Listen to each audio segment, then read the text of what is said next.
और मैं हूं डॉक्टर मिराज अंसारी। आज की जो अपडेट लेकर अब मैं आया हूं वो राष्ट्रीय होम्योपैथी आयोग यानी कि एनसीएस से है, जहां पे हम आज बात करने वाले हैं एनटीईटी का, यानी कि नेशनल टीचर एलिजिबिलिटी टेस्ट। उसके पहले अगर आप हमारे होम्यो रीडर के यूट्यूब चैनल पर नए हैं तो होम्यो रीडर के यूट्यूब चैनल को लाइक, शेयर और सब्सक्राइब करना न भूलिए, क्योंकि होम्योपैथी जगत में अगर होम्योपैथी से जुड़ी हुई कोई भी खबर है तो वो सबसे पहले आप तक पहुंचाने का जो जिम्मेदारी है या जो कोशिश है वो होम्यो रीडर की हमेशा रही है और हमेशा रहेगी। तो आइए शुरू करते हैं राष्ट्रीय होम्योपैथी आयोग की वो अपडेट जिसमें कि एनटीईटी के बारे में बताया गया, यानी कि नेशनल टीचर एलिजिबिलिटी टेस्ट। इस टेस्ट के बारे में आज हम आपको बताएंगे कि यह टेस्ट किन लोगों को देना ज़रूरी है, पहला, और दूसरा इसकी योग्यता क्या होगी, और सबसे बड़ी बात यह है कि ये टेस्ट कब ऑर्गेनाइज किया जाएगा या कब इस टेस्ट का जो है आयोजन होगा, उन सब के बारे में आज हम बात करेंगे। तो आइए सबसे पहले देखते हैं नोटिफिकेशन जो कि नेशनल कमीशन फॉर होम्योपैथी की तरफ से आया है, और इसमें साफ साफ बताया गया है कि जो गाइडलाइन है उसके तहत ये है कि जो टेंटेटिव डेट है, अगर हम देखें कि संभावित तिथि जो है एनटीईटी टेस्ट का, वो सितंबर अक्टूबर 2024 में होने की पूरी तरह से उम्मीद है। और उसके लिए जो है अथॉरिटी, जो नेशनल टेस्टिंग एजेंसी है, जो कि AIAPGT नीट जैसे पेपर कराती है, उनको जो है ये आदेश दे दिया गया है कि आप जल्द ही इसके जो है टेस्ट की तैयारी कर लें और टेस्ट का डेट भी दे दें। जल्दी, जहाँ तक उम्मीद है, इस टेस्ट का जो मंथ होगा वो सितंबर और अक्टूबर 2024 होगा। और जनरली जो है ये सब चीज़ें आपको बहुत जल्द ही नोटिफिकेशन भी आएगा। तो ये अगर हम नोटिफिकेशन की बात करें तो ये 21 अगस्त 2024 का नोटिफिकेशन है, और जो है कि इसमें बताया गया है कि जो नेशनल टीचर एलिजिबिलिटी टेस्ट है वो सितंबर और अक्टूबर 2024 में होना है। अब आइए बात करते हैं कि किन लोगों को ये टेस्ट देना है और क्या इसकी एलिजिबिलिटी है, और साथ में जो है कि इसमें कितने नंबर के क्वेश्चन आएंगे, किस तरह के क्वेश्चन आएंगे, इन सब के बारे में हम बात करेंगे। तो आइए शुरू करते हैं। अब आइए हम इसकी गाइडलाइन की बात करते हैं कि जो नेशनल कमीशन फॉर होम्योपैथी की तरफ से एनटीईटी की गाइडलाइन है उसके बारे में हम आपको पूरी तरह से बताएंगे। तो सबसे पहले तो हम बता दें कि अब बहुत जल्द ही इसका नोटिफिकेशन आने वाला है इसके टेस्ट के लिए, जो कि संभावित तिथि की अगर हम बात करें तो वो सितंबर और अक्टूबर हो पाएगा। पूरी जानकारी के लिए हम आपको बता दें कि ये जो नेशनल टीचर एलिजिबिलिटी टेस्ट है ये साल भर में 2 बार ऑर्गेनाइज किए जाएंगे, यानी हर साल 2 बार इस टेस्ट को ऑर्गेनाइज किया जाएगा। अब इसके अगर हम पूरी बात करें कि ये किन लोगों को देना ज़रूरी है या इसकी जो एलिजिबिलिटी है वो क्या होगी, तो सबसे पहले तो मैं आपको बता दूं कि वह पर्सन, कोई भी पर्सन जो टीचिंग प्रोफेशन को, होम्योपैथी का कोई भी व्यक्ति जो एमडी है और टीचिंग प्रोफेशन को अपना जो है एक तरह से टीचिंग को अपना प्रोफेशन बनाना चाहता है, उसको एनटीईटी एग्ज़ाम देना होगा। यानी कि जो इनिशियल जो टीचिंग प्रोफेशन होता है होम्योपैथी में, वो आपका होता है एज ए लेक्चरर या प्रवक्ता या असिस्टेंट प्रोफेसर। तो अगर आप असिस्टेंट प्रोफेसर बनना चाहते हैं तो उस कंडीशन में असिस्टेंट प्रोफेसर के लेवल के लिए आपको ये टेस्ट देना होगा और इस टेस्ट को पास करना ज़रूरी होगा। दूसरा है कि वह पर्सन जो असिस्टेंट प्रोफेसर है और उसके पास 5 साल की, यानी कि 5 साल का रेगुलर टीचिंग एक्सपीरियंस है असिस्टेंट प्रोफेसर का, और वो एसोसिएट प्रोफेसर के लिए अप्लाई करना चाहता है या एसोसिएट प्रोफेसर को अपना प्रोफेशन बनाना चाहता है, उसको भी एनटीईटी का टेस्ट देना होगा।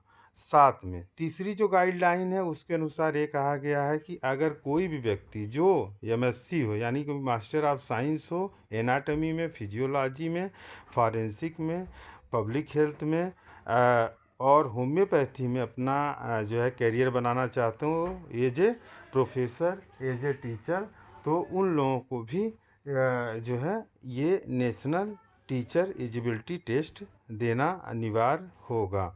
और कोई भी ऐसा पर्सन, अब इसमें एक नई गाइडलाइन ये आई है कि वह पर्सन जो मेडिकल कॉलेज में एज ए मेडिकल ऑफिसर, साथ में जो है कि किसी भी राज्य या सेंट्रल में जॉब कर रहे हैं, एज ए मेडिकल ऑफिसर हैं और रेगुलर जॉब कर रहे हैं, 5 साल का उनका जो है कि एज ए हेल्थ केयर में, हेल्थ सर्विसेज में मेडिकल ऑफिसर के पद पे उनका 5 साल का एक्सपीरियंस हो चुका है, तो एनसीएच ने ये गाइडलाइन निकाला है कि वो भी एसोसिएट प्रोफेसर के लिए योग्य होंगे। यानी कि अगर आपके पास 5 साल का एक्सपीरियंस है as a medical officer, central या गवर्नमेंट या तो स्टेट गवर्नमेंट में, तो आप भी जो है 5 साल के एक्सपीरियंस के साथ अपना प्रोफेशन जो है एसोसिएट प्रोफेसर की तरह as a level of associate professor आप बना सकते हैं, यानी कि आप एंट्री ले सकते हैं एज ए एसोसिएट प्रोफेसर। तो अगर आप एसोसिएट प्रोफेसर बनना चाहते हैं तब भी आपको जो है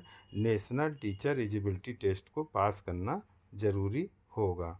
अब उसके बाद देखा जाए तो ये सभी जो चीज़ें हैं, अब उसके अलावा जो पांचवी चीज़ ये भी है कि अगर आप एमडी हैं और आपका रिसर्च में 5 साल का एक्सपीरियंस है नेशनल लेवल के रिसर्च में, या तो जो है आप भी टीचर एलिजिबिलिटी टेस्ट को दे के आप जो है एसोसिएट प्रोफेसर में एंट्री ले सकते हैं।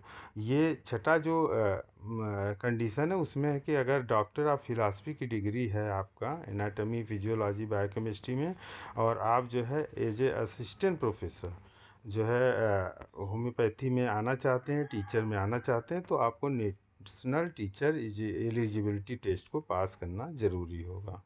तो ये सभी चीज़ें जो है बहुत इम्पॉर्टेंस है।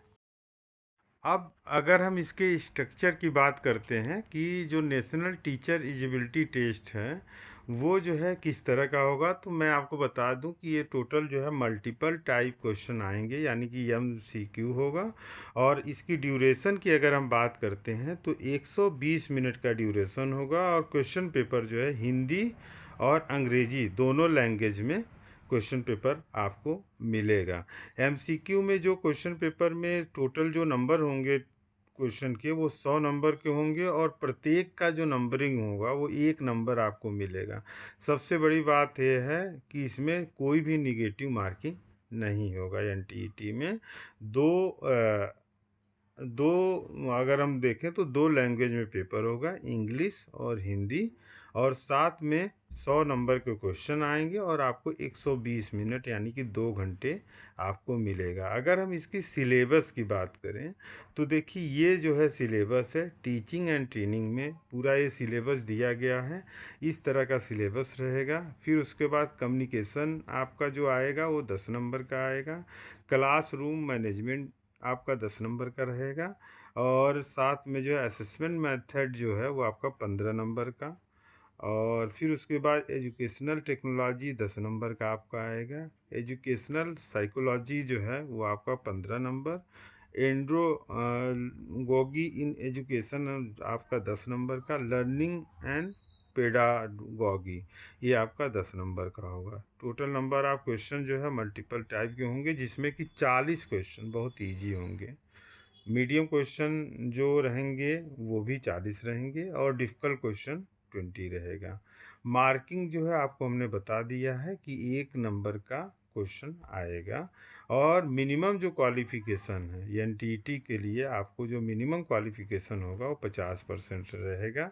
मीडियम ऑफ एग्जामिनेशन हिंदी और अंग्रेजी दोनों रहेगा। एनटीईटी जो है साल भर में 2 बार ऑर्गेनाइज किया जाएगा। जो भी इस टेस्ट को दे लेगा वो as a assistant professor, associate professor और प्रोफेसर जो है एंट्री ले सकता है कॉलेज में। फ्रीक्वेंसी अगर हम बात करें तो साल भर में 2 बार ये टेस्ट ऑर्गेनाइज किया जाएगा। और अगर सबसे बड़ी बात जो है कि अगर आप टीचर एलिजिबिलिटी टेस्ट एक बार पास कर लेते हैं पूरे टाइम पीरियड में, तो आपको जो है 10 साल का मौका मिलेगा, यानी कि 10 साल तक आपकी वैलिडिटी रहेगी टीचर एलिजिबिलिटी टेस्ट पास करने के बाद, कि आप जो है जिस डेट पर आपने पास किया है उसके बाद जो है आप टीचर एलिजिबिलिटी टेस्ट जो है पास कर सकते हैं। 10 साल के अंदर में आप जो है दोबारा आपको देने की आवश्यकता नहीं, यानी कि जो इसकी वैलिडिटी होगी वो टोटल जो है एनटीईटी की 10 साल रहेगी। और साथ में जो है कि ये भी बताया गया है कि अगर कोई भी पर्सन जो है टीचिंग एलिजिबिलिटी टेस्ट को फेल कर जाता है तो उसको मौके हैं कि वो दोबारा जो है पास करके रिज्वाइन कर सकता है। यानी कि आपको अगर एनटीईटी टेस्ट की बात करें तो आप जो है इसके लिए कोई भी ये समय निर्धारित नहीं है कि आप एक बार देंगे कि 2 बार देंगे, आप कभी भी कितने बार भी एनटीईटी टेस्ट को दे सकते हैं। और एक बार अगर आप पास कर लेंगे तो आपको 10 साल का समय मिलेगा, 10 साल उसकी वैलिडिटी होगी और एनटीईटी का जो सर्टिफिकेट है वो इलेक्ट्रॉनिकली जो है जनरेट कर दिया जाएगा, उसको आप अपने पास रख सकते हैं। तो ये सभी चीज़ें जो है एनटीईटी के बारे में है। ये जानकारी आपको कैसी लगी हमें ज़रूर बताइएगा। होमियो रीडर देखने के लिए आप सभी लोगों का बहुत बहुत धन्यवाद।